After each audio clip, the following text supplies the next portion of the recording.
Have you been wondering how you can change your Protonmail password and you don't know how? Well, in this video I will show you how. Welcome back to this channel. Now today we're going to look at the easiest way to change your Protonmail password.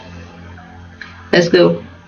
To change your Protonmail password, simply follow these steps. These 7 steps, very simple steps. Step 1, you need to log into your Protonmail account. Click on your profile picture at the top right corner and select Settings. In the left-hand menu, click on Account and Password. Next, click on Change Password.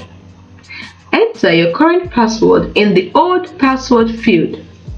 Next, enter your new password in the New Password field and in the Confirm New Password field. Lastly, click on Save. That's it. That's all it takes.